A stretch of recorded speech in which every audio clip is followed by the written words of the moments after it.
हंसता बोलता हुआ इंसान ऐसे विदाई ले जाता है कि उसके बाद पद चिन्ह भी नहीं दिखाई देते, गया तो गया कहाँ।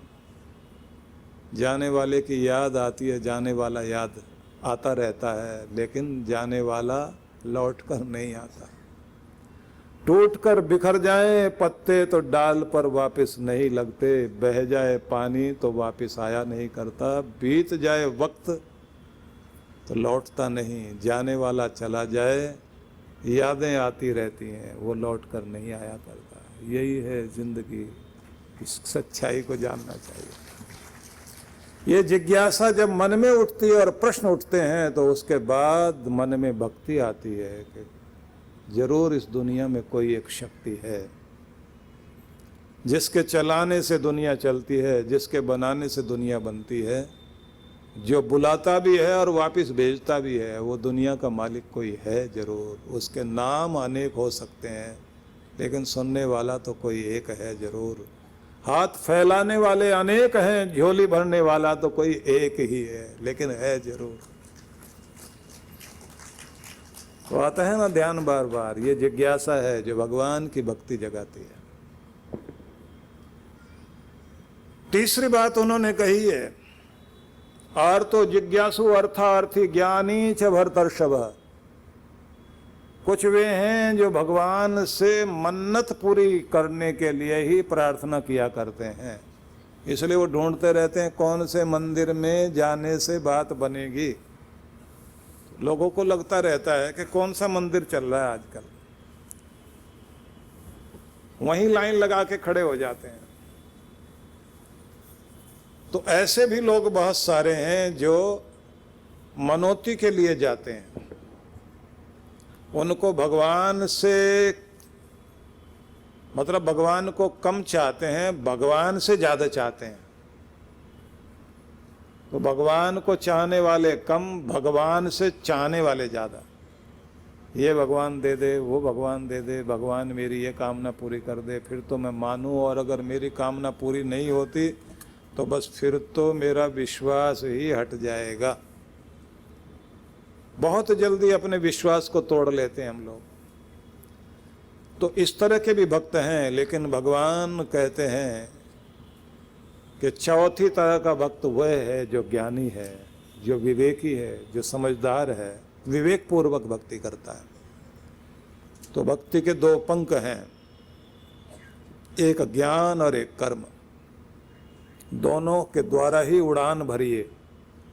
सेवा भी करो, नाम जपिए, लेकिन होश पूर्वक। सही विधि होनी चाहिए आपकी। सही विधि के साथ में आप नाम जपना शुरू कर दीजिए, आपकी ज़िंदगी में चमत्कार होने शुरू हो जाएंगे। अब आप सुन लीजिए कि नाम जपने के तरीके क्या हैं, क्योंकि 5 मिनट में ही मैंने सारी बात पूरी करनी है और आप जल्दी जल्दी सुनेंगे। अब ठीक है, ध्यान देते जाना। भगवान की भक्ति करने के लिए एक तो है जप, एक है तप, एक है कीर्तन, एक है प्रार्थना, एक है स्तुति, एक है उपासना। तो आपने किस किस तरह से कार्य करना है तो वो सुन लीजिए ध्यान से। जाप होते हैं 14 तरह के, जिनमें 4 होते हैं मुख्य। एक को बोलते हैं वाचिक जप, दूसरे को बोलते हैं उपांशु जप, तीसरा मानसिक, चौथा होता है अजप अजप। ऐसे तो याद नहीं रहेगा, मैं आपको सरल करके बताता हूँ। जब बोल बोल कर जाप करते हैं तो उसे वाचिक जप कहते हैं। जब होठ हिले और आपकी आवाज़ सिर्फ आप सुने और कोई दूसरा ना सुने तो उसको बोलते हैं उपांशु जप। तीसरा होता है मानसिक जप, जब आप ना होठ हिल रहे हैं ना आवाज़ आ रही है, लेकिन मन के अंदर माला चल रही है। तो नियम ये है, भगवान के स्वरूप का ध्यान करके उसे हाजिर नाजिर मानकर, उसे साक्षी मानकर नाम जपना शुरू कीजिए। बोल बोल कर, बोलते बोलते बोलते बोलते हरिओम हरिओम हरिओम हरिओम हरिओम बोलते बोलते उस जगह पहुंच जाओ कि जब होठ हिलते रहें, आवाज़ बाहर न जाए, और वहाँ से भी चलते चलते अंदर उतर आओ कि होठ भी नहीं हिल रहे हैं, बस अंदर ही अंदर माला चल रही है। और अंदर अंदर माला चलते चलते ऐसा महसूस करो कि जैसे माला भी रुक गई और आप भी रुक गए, आप खो गए। आपको अपनी होश ही नहीं है कि आप कहाँ हैं। जैसे ही आप अपनी होश खोते हैं, अपने आप को भुला देते हैं, तो समझ लीजिए आप वहाँ पहुँच गए जहाँ के लिए माला जप रहे थे। इसलिए सूफी लोग कहते हैं कि रब तुम्हें ये कहता है कि मैं वहाँ हूँ, ऐ मेरे हमदम। भगवान ये कह रहे हैं मुझे ढूंढने वाले, मैं वहाँ हूँ ऐ मेरे हमदम, जहाँ खुद को खुद की खबर नहीं होती, जहाँ तुम्हें तुम्हारी ही होश नहीं है, खुद को भुला बैठे हो, शांति में, अपने आनंद में, अपने प्रेम में इतने तल्लीन हो गए कि तुम जहाँ बैठे हो जड़ होकर बैठे हो, पत्थर बन गए हो और मन खो गया। तो कहते हैं वहाँ मैं बैठा मिलता हूँ तुम्हें।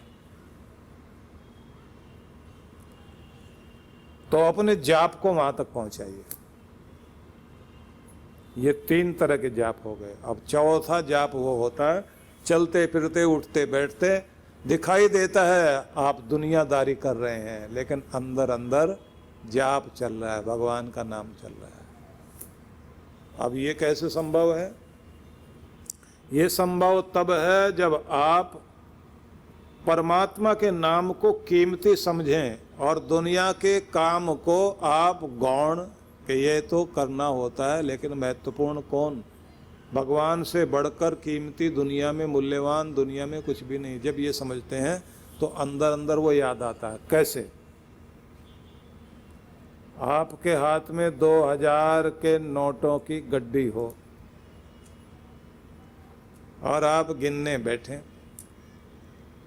गिनते गिनते गिनते गिनते 35, 36, 37 तक पहुँचे।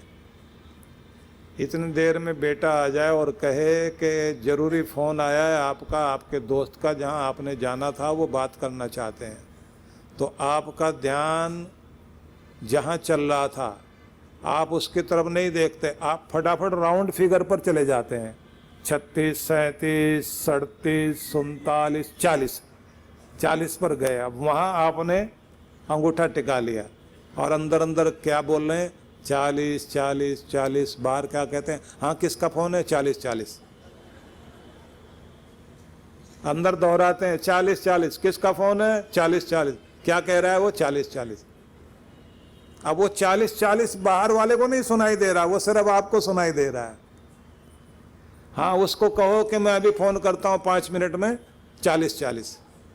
फिर आप 40, 40 अंदर बोलते हैं। वो 40, 40 की जगह आप भगवान का नाम जोड़ लीजिए, बाकी आप व्यवहार करते रहिए। बस यही है अजपा जाप। तो जाप समझ में आ गया आपको? लेकिन अब इसमें समझना है कि जाप ऐसे बोलने से नहीं होगा। तज्जपस तदर्थ भावनम, जैसे जैसे जाप करें वैसी वैसी भावना बनाएं। जैसे आप ओम नमः शिवाय, ओम नमः शिवाय, ओम नमः शिवाय बोल रहे हैं, तो क्या ध्यान में लाना है? मैं उस मालिक को, परमात्मा को, प्रभु को याद कर रहा हूँ, जो कल्याण ही कल्याण करता है, शुभ ही शुभ करता है, जो कभी कुछ बिगाड़ता नहीं, बनाता ही बनाता है। मैं उसकी शरण में हूँ जो मेरा भला करने वाला है, मेरा उद्धार करने वाला है, मेरे दुख दूर करेगा। उस परमात्मा का नाम जप रहा हूँ। ओम नमः शिवाय, ओम नमः शिवाय, ओम नमः शिवाय। वो भोला भंडारी है, वो दाता है, वो बख्शणहार है, वो अनंत अनंत दया करता है, वो पतित पावन है। मैं उसकी शरण में। ओम नमः शिवाय, ओम नमः शिवाय, ओम नमः शिवाय। भावना बनाते जाइए, जाप करते जाइए। जैसे भावना देते जाओगे, आयुर्वेद में भावना चलती है, भावना होती है पुट देना।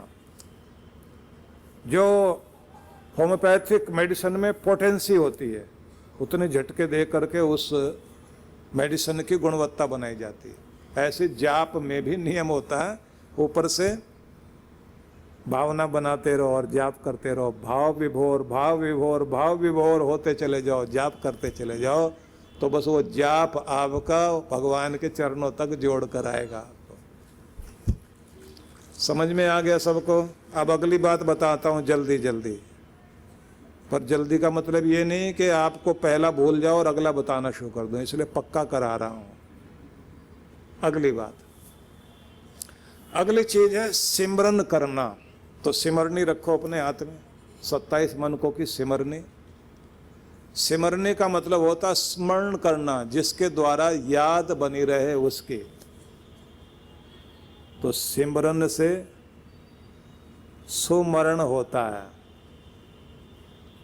मतलब मरण सुधर जाए, और सिमरन से जन्म सुधरता है। तो स्मृति बनी रहे उस प्रभु की। फूलों को देखें तो उसकी याद आए, पंछियों को उड़ता देखें तो उसकी याद आए, हवाएं बहें तो उसी का स्पर्श अनुभव करें, किसी फल की मिठास को चखें तो उसकी माधुर्यता को अनुभव करें। और इतनी इतनी भीड़ में अनेक अनेक चेहरों को देखने के बाद ये लगना चाहिए, इतने इतने चेहरों को अलग अलग रूप देकर बनाने वाला चित्रकार कितना अद्भुत है मेरा परमात्मा, और उसे देख करके प्रणाम करो, जिससे स्मरण बना रहे। हाथ में सिमरनी जाप करते हुए जा रहे, इससे क्या होता है? कहते हैं सिमरन से, स्मरण करने से प्रीति जागती है, प्रेम जागता है, श्रद्धा जागती है। और प्रेम ही एक ऐसी चीज है जो दूरियों को कम कर देता है। कितनी भी बड़ी दूरी हो, दूरी लगती नहीं। और जब प्यार नहीं होता, दो भाइयों के मन में दीवार खींची, फिर घर के बीच दीवार खींची, अब रहते हैं बराबर बराबर, लेकिन कोसों दूर है एक दूसरे से। और जिससे प्यार है वो रहता है अमेरिका में, लेकिन ऐसा लगता है जैसे हर पल हमारे साथ ही है। तो प्रेम दूरी खत्म कर देता है। स्मरण करते करते आपके अंदर ऐसी बात हो जाए कि लगे वो दूर है ही नहीं। इसलिए भक्तों की प्रार्थनाओं में एक प्रार्थना आती है कि मेरा हाथ दुख वाली जगह पहुंचने में देर लगा सकता है, पर तेरी कृपा पहुंचने में देर नहीं लगाती। तेरा हाथ तो पहले पहुंचा होता है। मेरा हाथ मेरे शरीर से दूर हो सकता है, लेकिन तू तो कभी दूर है ही नहीं। एक गुरु से उसके प्यारे शिष्य ने पूछा कि गुरुदेव मुझे बताओ, जब दो लोग लड़ रहे होते हैं, एक दूसरे का हाथ पकड़े हुए हैं, हाथ खींच रहे हैं और बहुत जोर जोर से बोलते हैं, क्या उनको आवाज सुनाई नहीं देती जो वो इतना जोर से बोलते हैं? और जब दो प्यार वाले लोग बात कर रहे होते हैं तो दूर बैठे और बहुत धीरे धीरे बोलते हैं, ऐसा क्यों होता? तो गुरु ने समझाया कि वो जो एक दूसरे का हाथ पकड़कर चीख चिल्लाकर गालियां दे रहे हैं और बोल रहे हैं, देखने में लगता है वो अति निकट खड़े हुए हैं, लेकिन अंदर से वो बहुत दूर है। और वो जो प्यार वाले बहुत धीमे से बोलते हैं और फिर भी सुनाई पड़ता है, वो अंदर से इतने नज़दीक होते हैं, कई बार तो बिना बोले भी सुनाई देता है। इसलिए अंदर से एक हो जाओ तो फिर थोड़ा सा भी बोलोगे तो सुनाई देगा। तो जब आप होठ भी नहीं हिलते, जोर से बोल भी नहीं रहे, अंदर मन मन में याद कर रहे हैं तो सुनाई देता है, रब सुनता है, वो दूर नहीं है। तो अगली चीज है प्रार्थना। प्रार्थना का नियम है आत्मसंवाद। खुद से बात करते करते जैसे आप खुद से बोलते हैं ना अकेले में, ऐसे हृदय की आवाज भगवान तक पहुंचाओ। प्रार्थना में आपका दिल बोलता है और दिल में बैठा हुआ रब सुनता है। और जब आप ध्यान करते हैं तब आप इतने मौन हो जाते हैं कि भगवान बोलता है और आप सुनते हैं, उसका प्यार आपके हृदय में बोल रहा होता है। तो प्रार्थना शब्दों की भाषा नहीं है, प्रार्थना तो हृदय की भाषा है। जब आप हृदय से कुछ बोलते हैं ना, कभी धन्यवाद देते हैं, कभी शिकायत भी कर लेते हैं, कभी अपने आंसू प्रकट कर लेते हैं, कभी गदगद होकर के पुकारते हैं। वो जो आपके अंदर से शब्द उठते हैं जब आप कह रहे होते हैं, अपनी पहचान भूल गया हूं, दुनिया की भीड़ में खो गया हूं, खोकर न रह जाऊं, पहचान याद कराओ मुझे मेरी, अपना रिश्ता फिर से मुझसे जोड़ लो, अपना बनाओ, वो कराओ जो करने के लिए दुनिया में आया हूं, वो ना हो मेरे से जो मुझे नहीं करना चाहिए। इसलिए अपना लो भगवान मुझे, अपना खिलौना बनाओ, अपना उपकरण बनाओ, जिधर चाहो उधर न चाहो, मैं तुम्हारा हूं, तुम्हारा बनकर जीना चाहता हूं। हृदय से आवाज निकली, वहां तक पहुंची, और लगेगा जो कर्म आप कर रहे हैं, कराने वाला वो, नचाने वाला वो, सम्मान दिलाने वाला भी फिर वही, हर चीज में वही दिखाई देगा। और ऐसा महसूस होगा कि मैं नहीं बोलता, वो बुलवाता है, उसकी कृपा बुलवाती है। तब आप जहाँ रहते हैं वो घर भी आपका मंदिर बन जाता है, और जहाँ आप चल रहे होते हैं वहाँ भी दर्शन भगवान दे रहा होता है। इसलिए प्रार्थना हृदय की भाषा बन जाए, और अपने ढंग से प्रार्थना करो। अपने ढंग से प्रार्थना करने का तरीका होता है कि जब आप शब्द ढूंढते नहीं हैं, अंदर से कुछ भी निकले, अंदर से जो आप बोलते हैं सच्चे दिल से बोलते हैं, वो प्रार्थना बन जाती है। हमारी पुस्तक है एक, प्रार्थना क्यों, कैसे, किस तरह करें, तो प्रार्थना पुस्तक पढ़ना जरूर। उसमें बहुत सारे तरीके बताए गए हैं। जहां ये कहा गया है कि मुझे मेरे भीतर की शीतलता को सुरक्षित रखना सिखा दो, तब भी जब दूसरे उग्र हो रहे हों, तब भी मेरे अंदर शीतलता बनी रहे, मैं तब भी अपने कर्तव्य का पालन करूं जब दूसरे कर्तव्य छोड़कर भाग रहे हों, और मैं शुभ करने का आनंद लेने वाला बन जाऊं, तेरी रजा में राजी होकर तेरा धन्यवाद करने वाला बन जाऊं।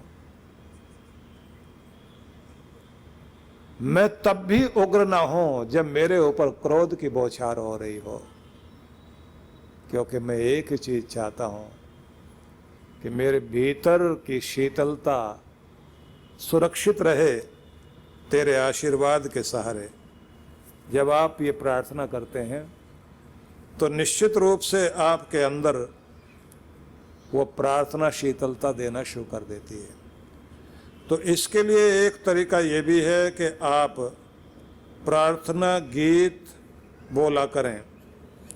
जब आप प्रार्थना गीत बोलते हैं ना, तो वो प्रार्थना गीत भी आपकी प्रार्थना बनकर, मंत्र बनकर, भक्ति बनकर आपको शक्ति देने लग जाती है।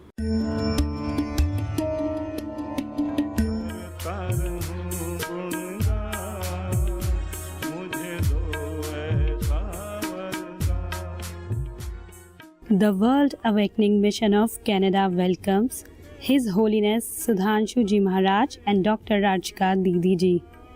Divine Talks by His Holiness Sudhanshu Ji Maharaj, 23rd and 24th August 2023, 6:30 to 8:30 p.m. 26th and 27th August, 5 to 8 p.m. Blissful Life Meditation by Dr. Rajka Didi. 25th and 26th August, 10:30 to 12 p.m. Location: Brampton Triveni Mandir. Contact details